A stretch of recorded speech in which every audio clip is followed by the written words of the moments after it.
মুসলমানদের যুবক তাদের চুলগুলো অনেক সময় দেখা যায় নেইমারের মতো। মুসলমানদের যুবকের চুল অনেক সময় দেখা যায় নেইমার মেসির মতো। মুসলমানদের আদর্শ তো রসুলের তরিকা অনুযায়ী চলা। আমি যদি রসুলকে ভালোবাসি, রসুল যে নিয়মে চুল কাটছে আমাকেও সেই নিয়মে চুল কাটা দরকার। আমার রসুল যে রকম পোশাক পরছে আমাকেও সেই রকম পোশাক পরা দরকার।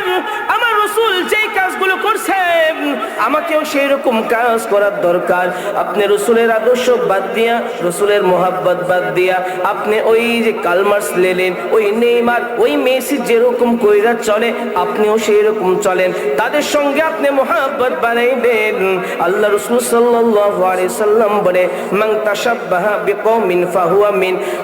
যেই উম্মত, যেই কওম, যেই কওমের সঙ্গে সাদৃশ্য রাখবে, আপনি যাকে মোহাব্বত করবেন তার সঙ্গে আপনার কিয়ামত হয়ে যাবে। ও দুনিয়ার মুসলমান, আপনি যদি নেইমার ওই ইহুদি নাসারার সঙ্গে যদি আপনার সম্পৃক্ত, আপনার সাদৃশ্য হয়ে যায়, আপনি তাদের সঙ্গে আপনার কিয়ামত হাসর নাসর হয়ে যাবে।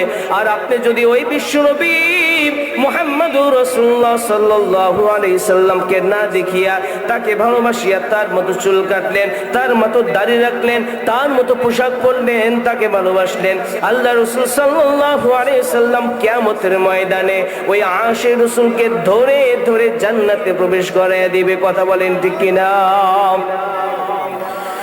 ভালোবাসতে চাইলে প্রকৃতপক্ষে রাসূলকে ভালোবাসবো।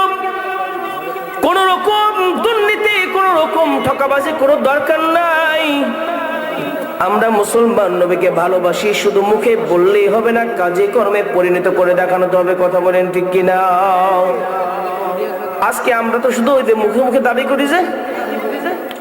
এই জন্য ইসলাম বিদ্বেষী যত রকম শত্রু আছে, কাফির মুশরিকরা, এরা মুসলমানদের কিছুদিন পর পর যাইতে না যাইতে কোরআনের বিরুদ্ধে কথা বলে, রসুলের বিরুদ্ধে কথা বলে, আল্লাহর বিরুদ্ধে কথা বলে, মসজিদের বিরুদ্ধে কথা